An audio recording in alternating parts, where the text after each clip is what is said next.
exciting time. I have to say again, the work that we're doing is just absolutely important. This is the salvation, especially for urban kids, and I'm going to say it for urban black kids. And look at the data that's been coming out this past week about the increasing gap in math. We were already behind, and even further behind. And I'm just not sure that there's been a proper response to this, meaning, how do you catch up? If you're already behind, now you're behind. You go to 6 day a week, you go to your school. I'm telling people now, if you don't take this seriously, then don't complain when you turn the TV on and you see another homicide. I've talked about this since 2003 when I was a pointer, that the majority of the victims, not the shooters, we ain't gonna deal with the shooters, the majority of the victims did not finish high school, either by their age or happenstance. Now we're seeing younger kids committing homicide, 13 and 14. Being able to read on a 4th grade level determines if you're going to graduate. And there's a study out now, it's even more of a moral impairment, because now they're looking at again of dementia. And people who do not finish high school go through early dementia. Go through it today. That's in the journal, JAMA, J-A-M-A, prestigious journal, latest article, looked at 78,000 people. So what we're doing, and we know it can work, it is working, it is such important work. If not, pretty sad future for a lot of people. Okay, off my soapbox. Welcome. Okay, roll call. Alsop. Here. Dodson. England. Here. Fisher. Here. Rutel. Here. Hobson. Here. Hopkins. Here. Hutchins is an expected absence. I'm here. Owens. Here. Perkins. Sanderdrett. Tate. Westheimer. Here. Got a four. I accept the motion for approval of the minutes from September 22 and September 29, 22. And the modified minutes of August the 20th of 2022. Do I have a motion? Yeah.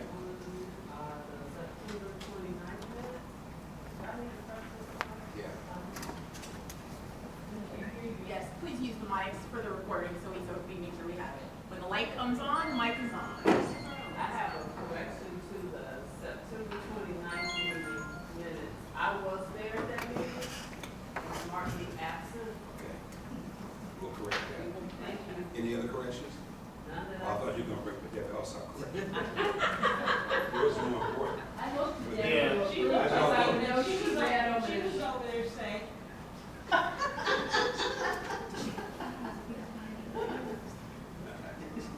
I'll move with approval without a Is there a second? Second. All in favor? Opposed? Abstentions? All right. Dave, sorry. So that we can hear you for the recording, we need you to talk into the microphone, so that way we can properly catch your audio, if you don't mind. I apologize. Thank you, Rob. Okay, we'll go now to executive director report. Yes, I wanted to call your attention to the information that we circulated, and it's in your package, on the Step Up to Quality Study Committee. The Joint Study Committee issued a first set of recommendations. You will see that in the pack on page 18, is that right? Hold on, let me put my glasses on. Page 15. The study committee has asked for feedback regarding these recommendations. We are working with several groups and organizations to put those recommendations together. It will also give you a pretty good idea of the state of early childhood education and key issues that are being addressed. We'll particularly call your attention to recommendation number 5 that talks about business supports for child care programs, and you will notice that that's something that we have already initiated. You will also know recommendation number 6 also highlights the importance of the talent pipeline. Recommendation number 9 highlights data systems and real-time data for open seats, which is something we continue to strive to look for. And number 10 talks about reimbursement rates. So that's just a quick overview. I will continue to send you all updates on this, but it just kind of gives you a snapshot of what's being talked about statewide and should give you some confidence that we're right on track.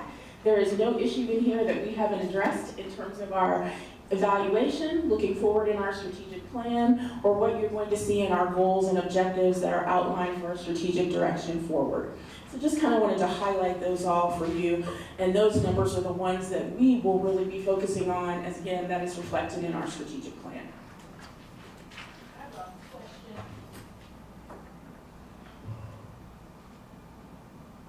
Can you hear me? Can you hear me? Who is the joint study committee? What are the names and associations of these individuals? We can send those out to you again. We have it from a previous disbursement that we did when the committee started almost 17 months ago. They haven't had any additions or changes since then. The local representatives that we have include Christy Phillips, who you know is with the CPC and the CRBC and is engaged with Fiscal Promise, but I'm happy to send you a list of all of the members of that committee, but it has both the Senate side and the House side. It has local advocates as well.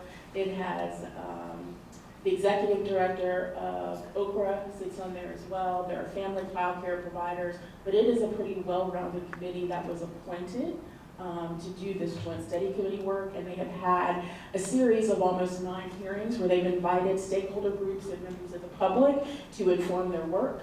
These recommendations come from the chairpersons of the committee after that year of work to say, this is what we think the committee's task is going forward. These are the issues that we found. Where do we go from here? Thank you, I'd appreciate seeing that. The other question, just off the top of your head, how diverse is that committee? I'm not talking about, categories, I'm talking about racial, gender, etc. It is a pretty good mix of racial and gender diversity, as much as possible. I mean, there are certain, in the pool of elected officials, there are only so many they could pick from because the representatives from this commission had to come from specific groups and parties when they did that. So it was created to be diverse, I think, as much as a legislative committee can be, but we can also let you see that as well because that was considered. And when the committee was appointed, that was something that was identified to make sure that there was equitable representation on that committee. Thank you. Hey, Chara, it's Tony Hobson here. I was interested in number 2, creating an exemption from step up to quality for small providers. What are they thinking there? You know? It is an ongoing debate, and originally I think the thought was that step up to quality would be put on a pause. I think there are many who have advocated that in rural communities, the cost of step up to quality is prohibitive and burdensome, and that for those who have a limited number of publicly funded child care families that are participating, that perhaps those hurdles associated with step up to quality aren't necessary. I think most who are in the field have been consistent in recognizing that the barrier to receiving a 1-star is not that large of a hurdle for most to accomplish, and we saw how effective it was for people to do that when resources are invested in that, when they made the additional deadline that everyone had to be a 1-star to receive publicly funded child care. But I think there is still a contingent, particularly in rural communities, who say that step up to quality is presenting a barrier to them being able to keep child care facilities.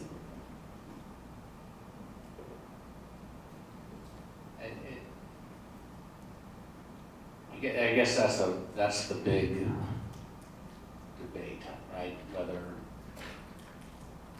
step up to quality is to be part of the funding model. And so maybe this is a compromise to limit it to the small users, but I think that's a slippery slope. I think we gotta be very careful about that.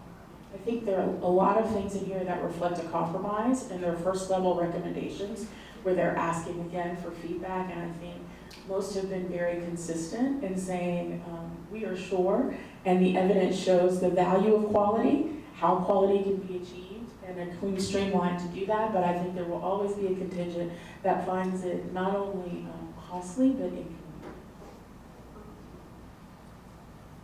There was a sort of buried in number 10 is a comment about where AIM will make changes to allow layering or grading of multiple private and public investments. And I think that's one that's very much on our minds about our last dollar in model, preventing providers from getting a fair reimbursement rate. So that jumped out at me as being one to really pay close attention to. I think that is one that will be our focus, along with the mention in there that talks about trying to align actual cost with reimbursement rates. The other one I'm curious about, I'd like your opinion, is number 4, where it is going to be based on enrollment and attendance. Is that good, bad, or indifferent? What's your thinking there? Well, I think to me, I think the challenge with this is a wording, right? When we say based on enrollment versus attendance, there is a threshold level at which we switch from enrollment versus attendance. I know for preschool promise, right? There are a finite number of days that you can miss before we prorate what your enrollment rate is, right? So if you have an excused absence, you can do that. I think everyone is looking at making sure there are smart use of public funds, and the number of days that someone can miss or absentee was expended during the pandemic period. But I think that's something that we will continue to look at. If I could, Dr. Owens, could I ask Vanessa Freitag, who has joined us, to comment on that as well, on what she's seeing in the field and recommendations from the CCR and ours on that structure? I'll borrow this one. Light on, is the light on? Okay, good. Because this is a really, really important piece. This is what I would tell you, Oprah and our alliance with OACCP, which is an alliance of all sorts of centers, community child care centers, and they have a membership. It's one of their number 1 issues.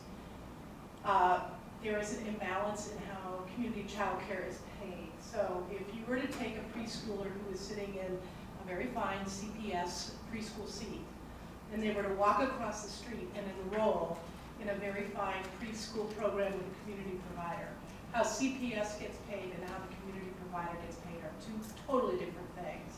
CPS gets paid because that child is enrolled. As Shara said, absolutely, there's some expectations of attendance and sort of that. The community provider basically just gets paid the days that child shows up. I mean, there's a few days for, sickness or whatever. It is an inequitable system that only continues to underscore the inequitable scenario in childcare. So I would tell you, for some of us that are advocating, this is one of our number 1 changes, that if nothing else should just create fairness depending upon which setting your child is in. Does that help? But also, I think it's an opportunity for us working parents to get them prepared to bring their kids to school. Because look at the latest data. And again, the data says that 50% of Black kids in CPS are chronic absentees. They're missing 10% of the school year. We're behind, we're missing that. So we need to have, that was one thing that when I looked at what you were doing with Head Start, is that you had this cohort of parents who were involved, really involved. They had to be involved to have their kids in Head Start. So any public school or private school benefited from those parents because they're already engaged. We got to do something. 50% and we're already behind. It's unacceptable. So I think if we can do something for us here, I think that's so important. We can get those parents engaged and understand that kids got to be in school. Get them in that habit. I have a concern that this is probably 40 years old, attendance versus enrollment. That's as old, that is as old as the world. And it really is. And it's a two-edge. It's a financial issue, the inequities that Vanessa is talking about, and it is a educational issue for the children and their parents. So I don't know how you bridge that, but both of those are in there.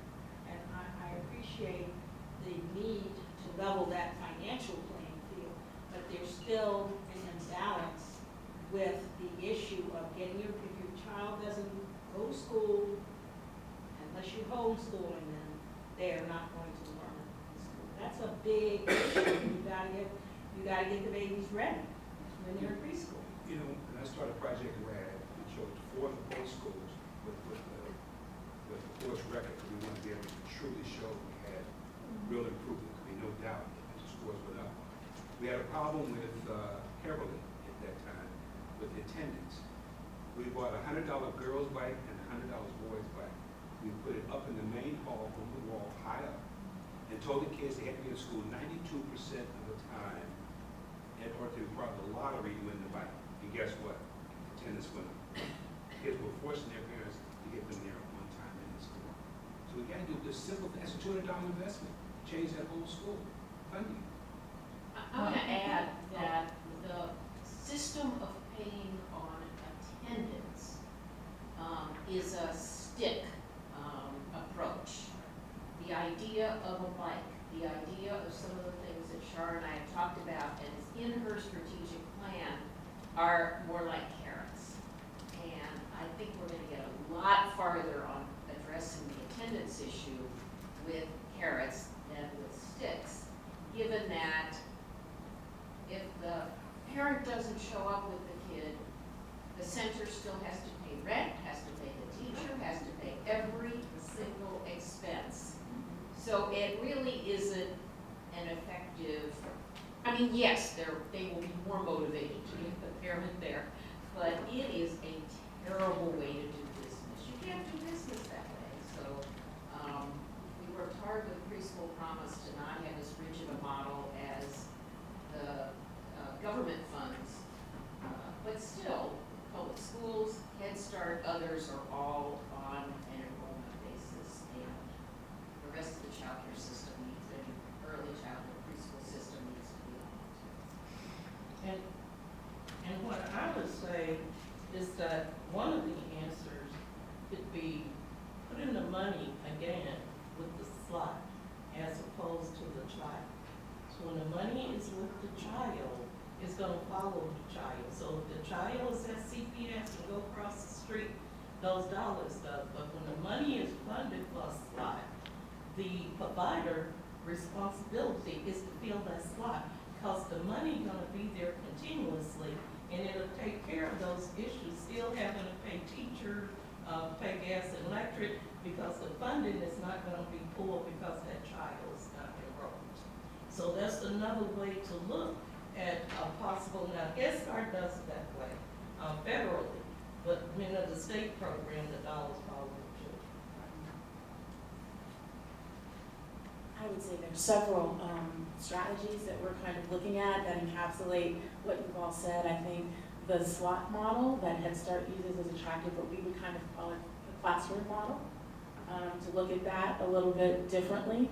I think pairing that to incentivize or any attendance program has to incentivize not only the parent, but also the provider to help us with that, because the provider is truly the direct contact with the parent and family, not Preschool Promise, right? To be able to do both of those things at the same time. I think we also may have some, what they call, we're not supposed to say pilots anymore, but effective practices that we see developing around the country. Because statewide, I don't know if you all saw 2 weeks ago, there was a call to action about attendance. There were a huge amount of dollars being put in at the state level to drive what those attendance numbers may be.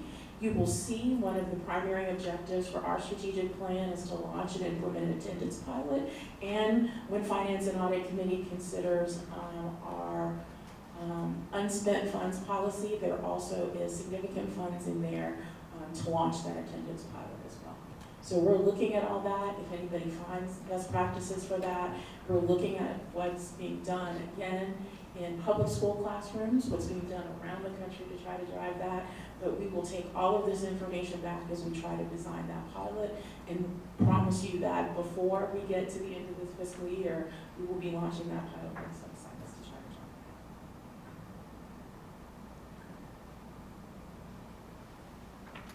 I still love it when you all have ideas. Thank you. I have a question. is a bike program a stick and not a carrot? No, that's a carrot. Oh, What is a stick is punishing the center, so to speak, if the child doesn't show up.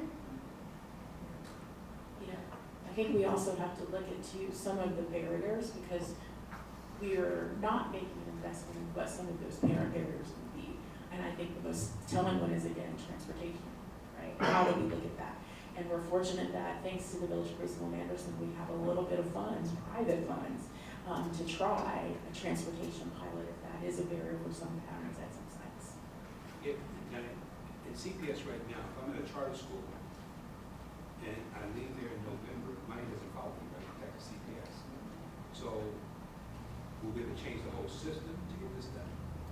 I would say yes, but the money does not follow. And it should. Some of the money should. I don't know why it's not appropriate. That's the simplest thing.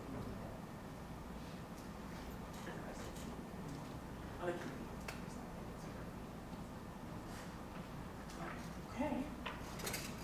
Any more on the recommendations? We will definitely send that list out to you, any status updates, as well as sharing with you the recommendations and comments other agencies and organizations, including Groundwork, have made on these initial recommendations. I do anticipate being back in Columbus with people like Vanessa, where we will have to testify again to talk about what we're actually seeing in the field. And this is something that we are sharing regularly with our provider council to get direct feedback from them as well. On to my next topic. I hope you all received in your Board of Managers update the job posting for our Director of Strategy and Engagement. We have engaged Centennial again to work with us through that process. I've been meeting with them weekly, trying to identify the best candidate. We do have several applicants. They're doing screening interviews, phone interviews. I will let you know when we get down to the final candidates for me to interview, but it is my greatest wish, and what I ask them when we engage them is, please find the ideal candidate before the end of the year. We need the support and the capacity to do that, and we are hopeful. So far, very good feedback about those applicants, fitting in with the things that we discussed to match that position. The description is here. Please share widely. Tell people you know. Send them to Centennial. We will send the link out again, and this week the postings will also go on LinkedIn and Facebook. And next we have our enrollment update, which you can all see our current enrollment numbers. We are at approved total of 720, enrolled total of 674. So we have a long way to go to get to our 920 that we got to last year. But that's the snapshot that we always provide you all with. Remember, this is raw data from our weekly report that hasn't been reconciled through our normal process. So this is just basic information we all give to you. Enrolled again is 674.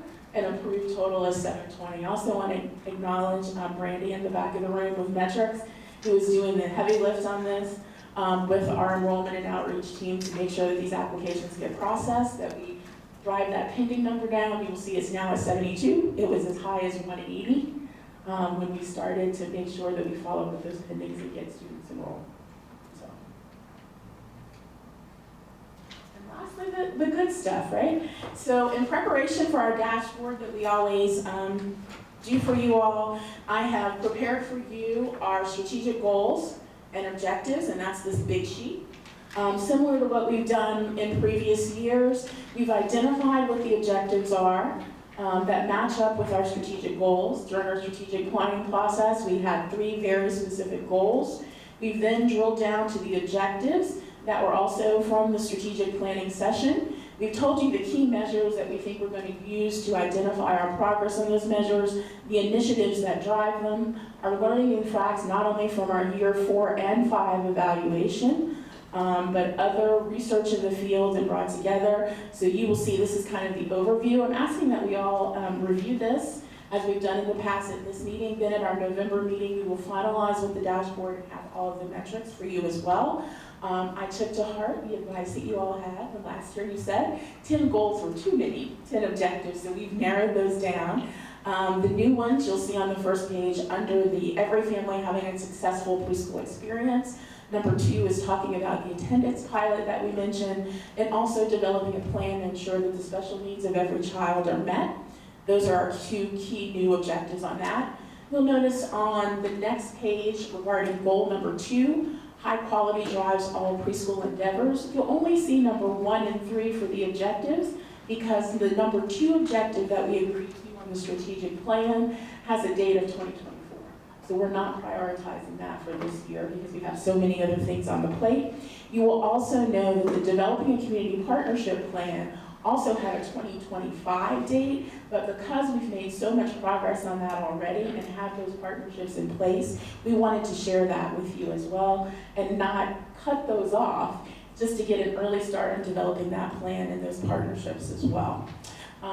The last page you will see the more urgent kind of administrative overall objectives, and this is where our dashboard is probably going to be pretty red when talking about executing the master agreement as well as a joint plan for implementation, and fundraising is probably going to be a little yellow. We're just getting started on doing that, making our case statement. But this is the reflection of what you all agreed upon on our strategic plan, the objectives that we agreed on, and how we will implement that over the course of the next year. What I will say also, I invite you all to send me any recommendations, concerns you have about that. Again, numbers will be shored up with the dashboard and presented to you in updates and finalized at the November meeting. Some of them we didn't have baseline data for, some of them were new initiatives. As you notice, some of them are on or off, right? You either have a plan or you don't. So that's how we're trying to reorganize what the dashboard looks like that you all see. I have a question on number 2. Because there's great energy and importance around the attendance issue. Design and launch attendance pilot project. What are we thinking about here? First, we have to get the baseline data that Innovations mentioned they have on what our attendance is.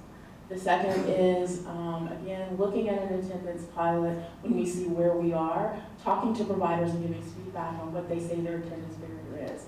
Not knowing what the data says, I don't know if it's family child care providers, I don't know if it's single site centers, I don't know the nature of the absence. So from the pilot, there are several things that we can look at. At one point, we looked at incentivizing by specifically providing families with tangible things that they could get for regular and consistent attendance. We also looked at incentivizing providers that if they are helping and they have attendance at their site, it could be anything from a movie night to additional lakeshore supplies to all types of things to do that.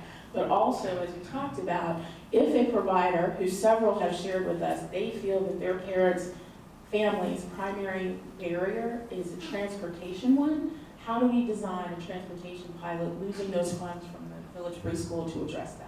So I wish I could tell you definitive answers on what we know we're going to do. We don't. If there were best practices in the field that I could say someone is driving it in the preschool realm, we would just pull that in. We don't. We have convened with Children's Funding Project and the Ohio Preschool Initiatives to ask them for input as well. What I can tell you is by January, at that January meeting, I will have something more definitive to report. Okay, I guess I see these as 2 separate things, and maybe that's and I think the most important part is getting the information from Innovations as soon as possible and developing a pilot in which there's adequate time to evaluate what the real causes are and what the real opportunities are in addressing the attendance issues. So do you see both happening by the end of this school year? I do. Now, if the project is launched before the end of the school year, I don't know if we're going to have enough data collected to drive the new initiative. It may be something that we try that overlaps fiscal years. I'm just trying to tool this for success. We're dressing for success. So you hear where I'm coming from. I think it's very important. I think there is a lot of history and a lot of energy, and it not only will benefit the providers, but it really benefit the students long term. I think there is an urgent need, and I think Preschool Promise has the flexibility and the ability to try something that may be instructive for the rest of the field, that not everybody has that flexibility. So know that that is our priority and our intention. Thank you. It's interesting that you mentioned that because I have this little note card that has the overarching things to talk about in our strategic plan that you'll see a little bit in the challenges and opportunities too. And it is to recognize that as we look at the system and what we're doing, we're still in a period of recovery and stabilization. We are not really in a growth model yet. And I think the focus on that attendance and making sure we get children back in the classroom and we maintain that access is a reflection of how we're looking at that recovery mode as well. The other thing I think that we need to be cognizant of is the timeline that we have for implementation. So you will see on here when we point to the innovations, recommendations, it is year 4 and year 5. We are not structured to implement all of those recommendations in a single fiscal year. And I think as we look at it, we have to start to look over fiscal years because you'll see a lot of these recommendations we just didn't get to, right? We did not have the capacity or the time in the recovery and stabilization period to get to that. We know and identify, you've been gracious enough when I say to you, this is what we have to prioritize, like distribution of PPE supplies, attendance pilots. We are mindful that all these recommendations are needed, but to really excel at them, to make sure that we're successful, we're really gonna have to focus, and so that's why you'll see, we've really tried to drive down on what that is, and looking at some point, whether the qualitative aspects of our evaluation and those recommendations need to come for us every year or every other year, so that there is some runtime to do that. Shara, when I saw this document, and I saw all the recommendations that Innovations have provided, just because they make recommendations doesn't mean it should be on our work list. And I'm just wondering if repeating recommendations that we are not equipped to address at this point, or that we don't consider as high a priority, need to show up. Maybe we should zero in on those recommendations that are the highest priorities and not like look at all the stuff we're not doing, you know. Well, we told you no, you made a suggestion and we like these, but we're not ready to do those. I would agree, and so that's why we created this document instead of just giving you all the recommendations. So please know, these aren't all. These are the ones that are aligned with what the strategic plan objectives are. There are other recommendations that were included in both years that we had to deprioritize. So we're keeping them. We will bring them to you. And a lot of these are overlapping, right? The recommendation that we have an extended learning session, you know, that's something that I think everybody knew, we're aware of, and we talk about. So know that I wanted to be very clear to let you know that there was alignment between what we suggested as initiatives, what the board set as goals, and what those recommendations were. But these are by no means all of the recommendations that are included in the evaluation. The other thing I will also say about the overall strategic direction is that we have a wealth of new partnerships that we're very appreciative of and we continue to build on. Again, as I mentioned, national, the Children's Funding Project, the new Early Childhood Education Convening, Union Institute and University, where we participated in an all-day professional development with people from all over the world to really be focused on how we bring the best to this region with the flexibility that Preschool Promise has. We will always be informed by the data and knowing that we're expanding that data analysis to pinpoint on what we need, but most importantly, the overarching to this is that we're always going to be responsive to the needs of the providers and the needs of the families. So know that anything that we haven't prioritized or recommended here, those are the reasons and those are the frameworks and kind of the core values with which we look at as we develop all of these. So we welcome feedback, send it our way, we're always ready, but know that we'll continue to shore this up so that in your weekly updates, you'll see some touch points and ask for feedback. We also have a round of 3 more sessions of presentation to do with providers and stakeholder groups to get feedback from them as well. What is your #1 internal challenge and external challenge? Number 1 internal challenge is staff capacity, right? So we put in our budget, we have set to hire people, we are experiencing, like everyone else, the need to find additional people to work on our team. It's not that the money is not there, it's not that the benefits are not there, the people aren't there. And our team works very hard, exhausted, right? The number one external challenge that we're having is our enrollment numbers, and we'll talk a little bit more about that in January. But that layered and graded funding that you mentioned, Sally, is something critical that's happening to us. The mismatch of our cap on the cost of quality and the actual expenses it requires a provider to run versus the reimbursement rates is going to continue to hurt us. So we have a unique position where there are certain grant funds and allotments that are available for additional funding that are shoring up what providers do, but they can't take advantage of those because we have a cost of quality cap. And so providers are having to make a choice on whether or not they want to have their students enrolled with Preschool Promise or to have them enrolled with another funding source. To do that, that makes our numbers tank, right? In some ways, children are having access, but we don't know that for sure because of that cap that we have. The other thing that will continue to hurt us in enrollment is when we look and we say a provider has 40 seats, right? They have those 40 seats filled, but only 10 of those children are eligible for Preschool Promise. That doesn't mean that those other seats are empty. That means they're just not available for Preschool Promise, right?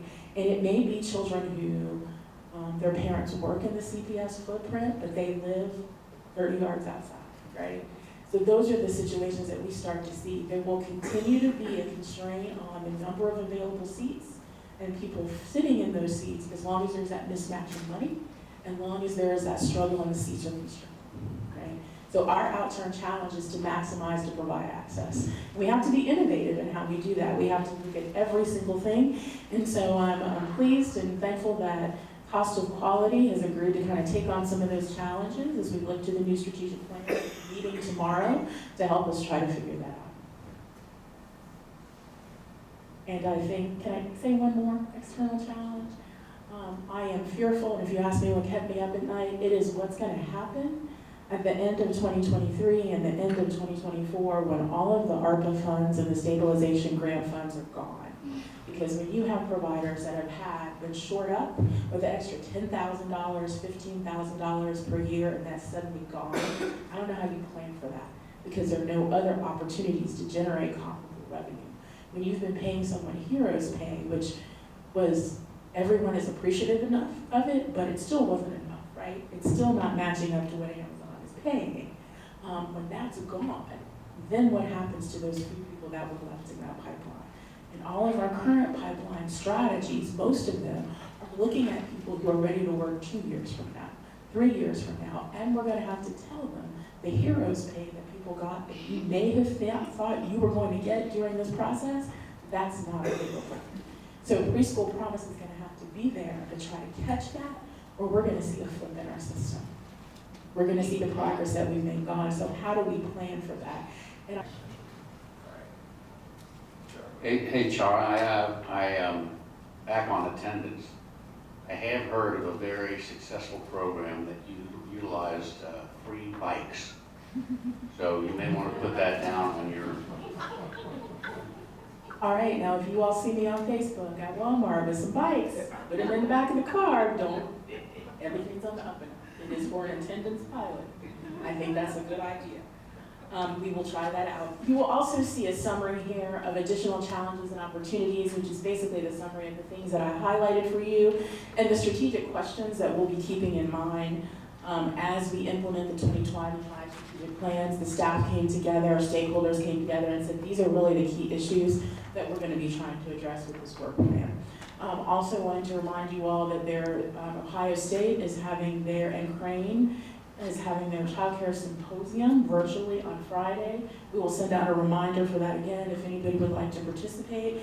And as always, to say a thank you to all of our staff team because they have been working tirelessly to kind of push us through after our annual meeting and evaluation to get set for the new year. But a special thank you again to Laura Carr. Preschool Promise has been featured in the fall issue of Rome magazine on why early childhood education in preschool is so important. So, hot off the press, got this copy. Laura Carr has navigated this and gotten us in here yet again, not to promote me, but to promote Preschool Promise and build our network for that. So we're always appreciative of the work that she does. When do you sign autographs? So with that, that is the conclusion of my executive director's report. to Peanut Butter and Jam? So you'll see in here the scope of work proposed for Peanut Butter and Jam to continue their musical journeys. We expanded to 3 additional classrooms with a mix of family child care providers, single sites, and multi-sites.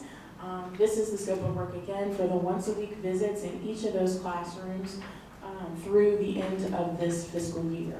We have a separate agreement with them for professional development sessions to encourage providers and educators at those sites to be able to implement this music education in some aspect of that on an ongoing basis. We also have a separate agreement for them that was $5,000 for the back-to-school jam implementation and logistics of that. So this is the scope of work for the expansion of the musical journeys for the amount of $67,000. Also, we will have some of those resources, I think it's $2,000 or $3,000, Hector, please remind me, maybe as much as $5,000 that we got from the Village Preschool at Anderson to match with our public and private funds to support this. So my request is for a motion to approve this scope of work. So moved. Second. Any questions? I do have one question. So how are those sites selected? We open it up to all providers and make individual calls to have anybody that wants to do it to be able to do it. We thought at first that people were discouraged because of the cost, because we offered it with a discount and a coupon. And so we said, okay, well maybe this isn't, not, that grant came in, we had some unspent funds, so we made it free for anybody that wants it. We're trying to build excitement. There is no one that has requested it that we have not been able to meet the need, or I would have asked you for an expansion of the budget. Any other questions? All in favor, say aye. Aye. Aye. Opposed? Abstentions? Motion carried. Okay, then we want to committee reports, re-engagement. Okay, this is not handicap accessible here. Okay, we're looking at the community engagement committee, and as you, I'm sorry, I'm in charge of the Twitter, I forgot. Let me get it for you. sorry. Thank you.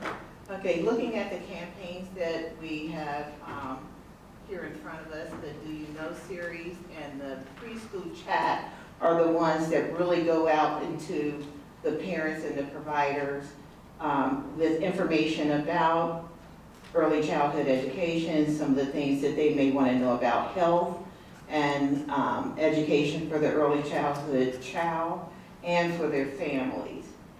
The other campaigns, they do pretty much the same thing, but the staff has done a wonderful job of getting out there and making sure that it's on Zoom, it's on Facebook Live. They have a mission moment that they put up as well that's on the dashboard. YouTube, we have our readers, our promise readers, who are for parents and authors and the public that come in and read to the children nighttime books that are interested to them and informative and entertaining as well. We have a community newsletter as well with the Preschool Promise Day. Now, the Preschool Promise Day is probably one of my favorite things because that is not only a day for Cincinnati Preschool Promise itself, but it's also a day for open house for our providers. So the providers will have a day where there are probably about 10 of them that we're going to be asking to volunteer to stay open so that parents who are interested can come and look at their center and who does not want to show off their program. So we're asking the centers to do that for us and be open, and then we're asking also our board members to come out and participate as well in going around to those centers. And that will share the impact of Cincinnati Preschool Promise and offer providers enhanced opportunity for parent engagement. So it's addressing all of those dynamics for community, family and community engagement. Previously, the Community Engagement Committee did a great job about trying to work in depth with the community and bringing in outside groups of people within the community to discuss key topics. And this is like public decision-making. So, but we decided, because all of the communications that are going on between the Community Engagement Committee and the providers, we need to look at making sure that we are a community or a communication committee.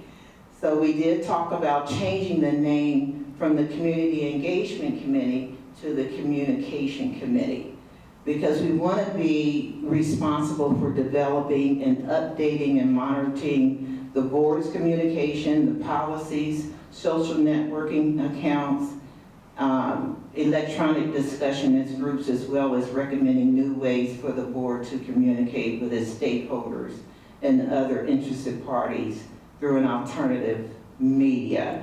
So we're doing that as well as we can, and we're also looking at inviting providers and other interested stakeholders to come into our meeting and give us information and recommendations about what we can do better, if what we're doing now is working for them, and how can it work even better for them. So we're asking the board for that name change to a communications committee as opposed to the community engagement committee.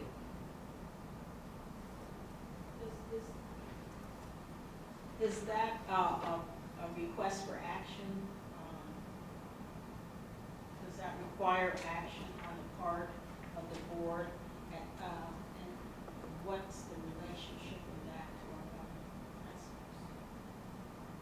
I think that's something that we really need to look at, because I don't think that it really changes the scope of what we're doing. It just changes the name per se, because we're doing more communication than we're doing community engagement.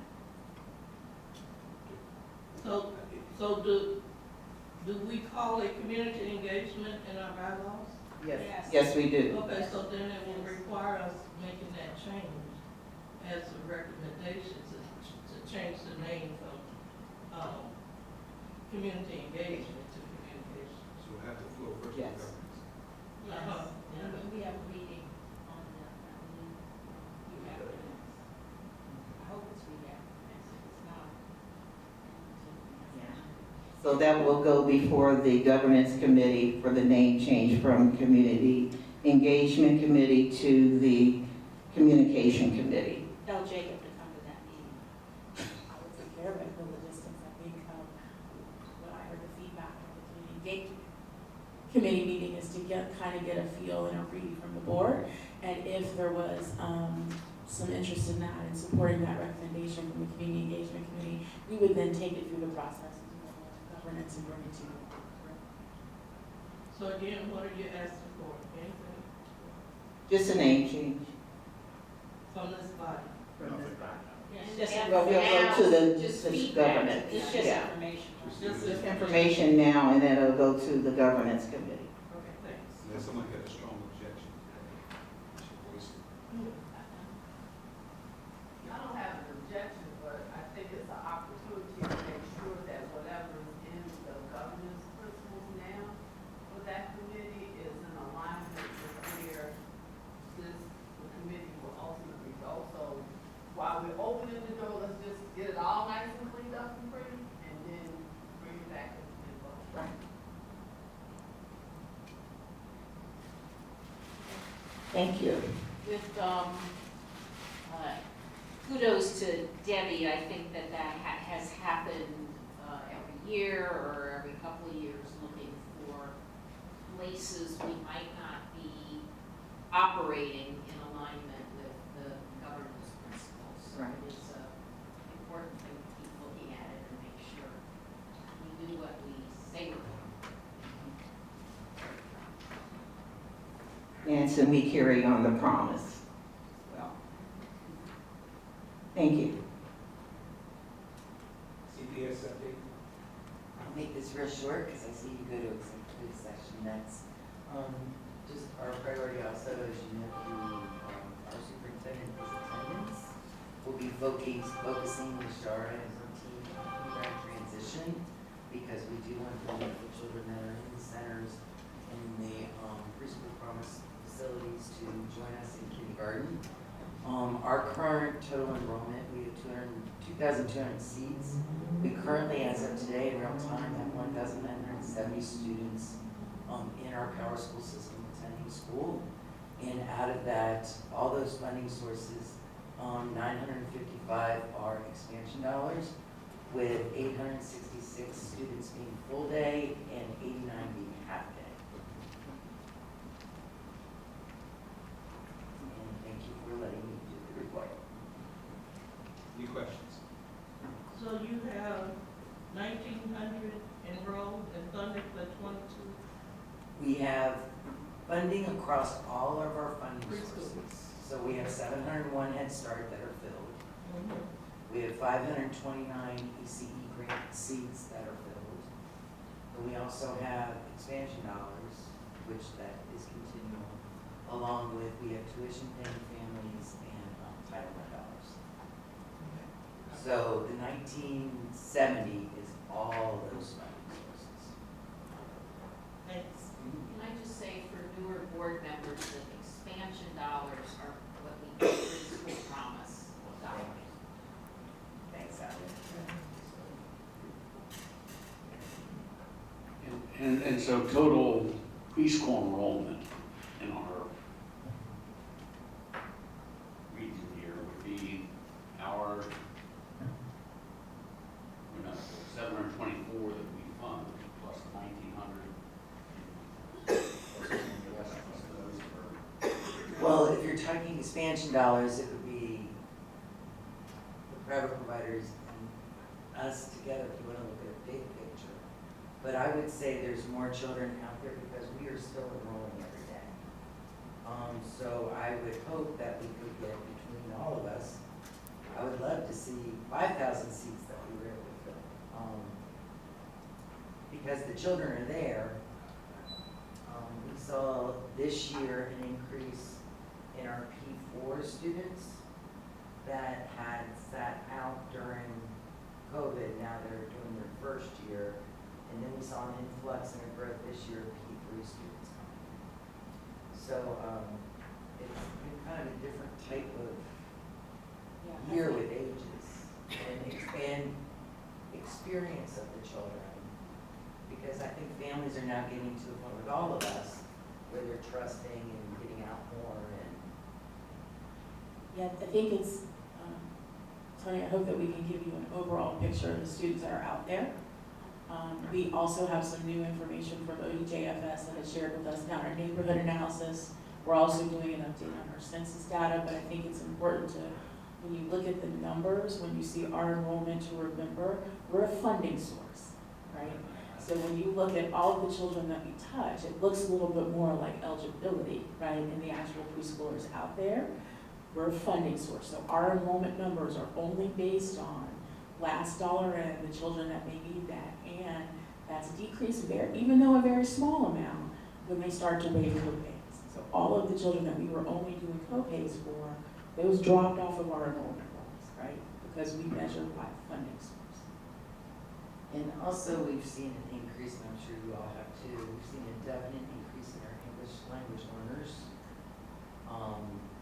Students this year, along with, we've seen an increase of children arriving through different programming, such as we're connected with Project Connect, so homelessness or foster care. Our biggest increases have been we've seen a marked increase in the number of children who are outside of the district and the mobility numbers that we have to do denials. We've also seen a significant increase in the number of fives whose parents may believe that they're ready or need an additional year of preschool that we've said we can't pay for that with preschool dollars, but the parent may have determined to find other sources of private pay for that. So when you look at our chart of denials, those are the spikes that we're seeing. What is private source available? Well, there are some preschools that are nonprofits that do have private funds and dollars that do that. Small pockets of preschools, very few, but there are some. Like if, for instance, when we looked at the village preschool in Anderson that happened to close, they had significant private funds that they raised to do scholarships for students, right? Particularly students who they felt were special needs students or additional supportive services for those families. And perhaps Vanessa may have the most current date on the number of funded preschool slots from the state. Because at one point, we had more slots funded, not all at the same level, that's including preschool by CPS, parochial schools, child care, and et cetera, than we had preschoolers in this county. But the problem was the slots was there, but not all approved providers had children in their slots. So you had slots counted by the state, but the children, the parents weren't going to. And so perhaps you can share right now, and it tends to change each year or so, because pretty much we keep up with how many infants was born each year and what percentage of those infants are within the 200 range, because every infant is not low income, et cetera. And so we know in 3 years, from 3 years ago, we're going to have 3-year-olds. We're going to have 1- and 2-year-olds. So we can pretty much gauge if those parents stay in this area, how many preschoolers that will be eligible. Perhaps you can share right now what we're funded for from the state for preschool. I would just say, I can provide to Shara like a complete picture so that you can, Shara? Okay. I can share with Shara to distribute a complete picture, because you have slots that were half-day slots that parents can't, I shouldn't say they don't want, they can't use, because they need whole day. So I can work with you, Shara, if you want to have there's lots of providers also that might not be part of, they're neither part of CPS nor part of preschool promise. So whatever you need, we can get you the data. So there are a couple things. Yes, we appreciate that and are always looking at that, but we have current utilization rates from ODJFS and publicly funded child care that were released with this report from the study committee that we can send out to you immediately. One of the data projects that we talked about is having to look again at the RAND report and the updated census data that we just got, that Innovations just received, that tells us the prediction rates for that, not one-year data, but long-term data that was just released. But one thing that we're going to have to look at it well is that we're partnering with the Urban Impact Studio and with the ECE Intervention and Implementation Work Group to do that, and you'll see that in the recommendations of new data, is that we have to talk about our uptake rate, right? Because we in RAND predicted over 10 years an uptake rate of the number of people that would actually be participating in preschool to mean a number that was not realistic, right? So we have seen, again, nationwide, less than 40% of families are enrolled in preschool.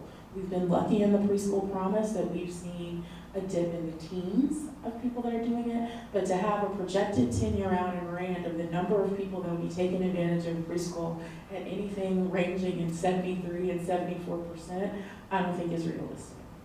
And particularly when we're a funding source. So know that we are partnering with people to look at that. Some of the data is out there with birth rates, but regardless of the birth rates, we have to look at what we think the uptake rate is, which means some parents are making the decision that their children are not going to preschool for a variety of reasons. They may also approach a preschool and find that since it lacks enough teachers, they can't enroll, and therefore they are kind of forced to make the decision not to. And I think we see that more and more, right? So when you start to talk about slots, please know that when we start to report seats and we start to report slots, we're talking about capacity. And I can tell you, if you walked right out the door, we probably have 60% of our preschools that are not operating at capacity, probably 80% not operating at capacity because there aren't enough teachers, right?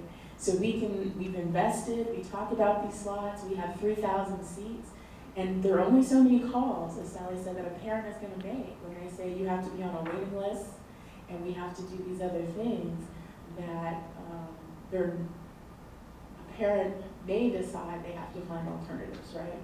And more of their alternatives may be not a licensed preschool.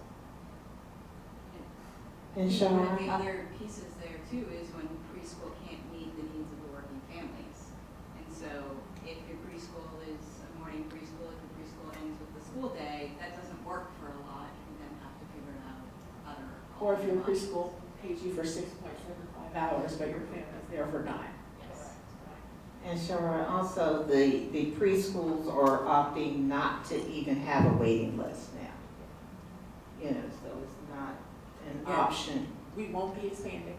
This is all. And I think we also have to remember a lot of people are moving very close to a model similar to what CPS has, where it's a sibling.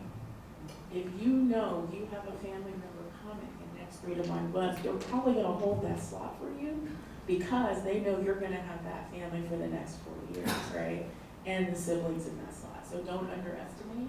That is another reason too why we're seeing that. So we're all sorts of data issues, but we have to balance our need with collecting that data with making real time. What do we have to do right now to get people in the seats?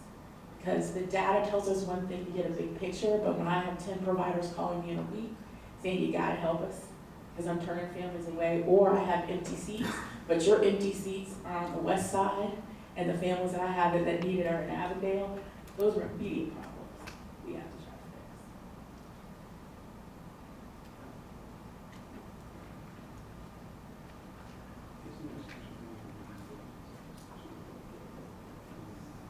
I'll do it. Dr. Owens, I move to move into executive session to discuss a personnel matter, specifically the executive director's evaluation. After a second, assuming there's a second, we're going to do a roll call on that. Second, All right, we'll move into a roll call. Alsop, yes. Dodson, Here. England, is it here, yes or no? Oh, yes. England, Yes. Fisher, Yes. Utel, Yes. Hobson, Yes. Hopkins, Yes. I'm yes, Owens, Yes. Perkins, Senator Gregg, Tate, Westheimer. It carries. We'll move into executive session.